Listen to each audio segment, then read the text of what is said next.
ಬಾಲಿಯದೆಲ್ಲರೂ ನಿಲಾಗನಜ ನಾಲಾಪದೊಡೆ ಕಲವ ಕಳೆದೆವು ಓಲೆಯ ಭಾಗ್ಯವನ್ನು ಆವನ ಮಾಲಿಯೇ ಕಾಯಿಯನು ರಮಣ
ಒಂದೊಮ್ಮೆಗೆ ದಿಗ್ಭ್ರಮೆ ಆಯಿತು. ಯಾಕೆ? ಮತ್ತೊಂದೊಮ್ಮೆಗೆ ಸಂತೋಷವಾಯಿತು. ಕಲಿಪುರುಷನ ಆಗಮನ ನೋಡಿದೆ, ಕಾದಾಡಿದೆ. ಯಾರೇ ಆದ್ರೂ ಕೂಡ ಅವನನ್ನು ಕಂಡಾಗ ಭಯಭೀತರಾಗುತ್ತಾರೆ. ನನಗೆ ಬಹಳ ಎಳವೆಯಲ್ಲಿ ಅವನನ್ನು ನೋಡಿ ಅಭ್ಯಾಸ ಉಂಟಲ್ಲ.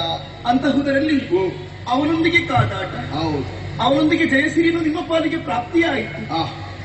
ನಿಮ್ಮ ಬಗ್ಗಿರುವಂತಹ ಹೆಮ್ಮೆ ಅಭಿಮಾನ ಇಮ್ಮಡಿಯಾಯಿತು ಪ್ರಭು.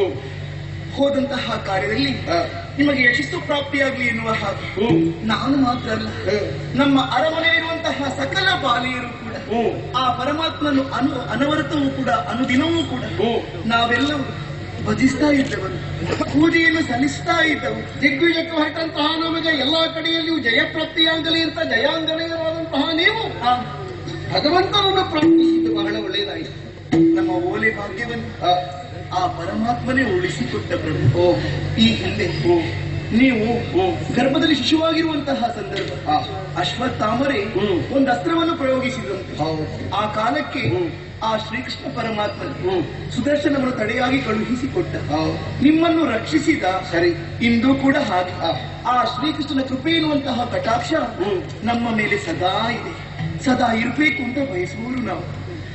ಪಂಚಭೌತಿಕವಾದಂತಹ ಪ್ರಪಂಚದಲ್ಲಿ ದೇಹದಾರಿಯಾಗಿ ಭಗವಂತನಾದ ಶ್ರೀಕೃಷ್ಣ ಇಲ್ಲದೇ ಇದ್ರೂ ಅವರನ್ನು ಯಾರೆಲ್ಲ ನಂಬಿದ್ದಾರೋ ಅಂತವರಿಗೆ ಯಾವ ಕಾಲಕ್ಕೂ ಅನ್ಯಾಯವಾಗುವ ಹಾಗೆ ಅವ ಮಾಡುವುದಿಲ್ಲ. ಕಾಯುವ ಕೈಯಿಂದ ರಕ್ಷಿಸ್ತಾ ಇದ್ದಾನೆ. ಖಂಡಿತ ರಂಗಸ್ಥಳದಲ್ಲಿಯೇ ಬೇಕು ಅಂತ ಇಲ್ಲ, ಹಿನ್ನೆಲೆಯಲ್ಲಿಯೂ ಬೇಕಾದದ್ದನ್ನು ಒದಗಿಸಿಕೊಡ್ತಾರೆ. ಅದನ್ನೇ ಬಯಸುವವರು ನಾವಲ್ಲಿ ಬೇಡ ಅಂತ ಯಾವ ಕಾಲಕ್ಕಾದ್ರೂ ಬೀಳುತ್ತೇವೆ ಇಲ್ಲ. ಇಲ್ಲ, ಬಹಳ ಸಮಯ ಆಯ್ತು ನೀವು ಬಂದು. ಬೇಕಾದಂತಹ ಆತಿಥ್ಯವನ್ನು ಮಾಡುತ್ತೇನೆ, ನಾನು ಸ್ವೀಕರಿಸಬೇಕು. ನನ್ನ ಕೈ ಗುಣದ ಒಂದು ಅಡುಗೆ ರುಚಿ ಉಣ್ಣಗೆ ಸಮಯ ಇಷ್ಟಾಯ್ತು. ಗೊತ್ತು ನಿಮ್ಗೆ ಏನಾಗಬೇಕು ಹೇಳಿ, ಯಥಾರ್ಥಕ್ಕಾದ್ರೂ ನಾಲಿಗೆ ದಪ್ಪ ಏನಿದೆ ನೋಡ.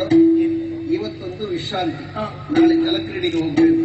ಇವತ್ತು ಬೇಡ, ನಾಡಿನ ಪ್ರಸಂಗ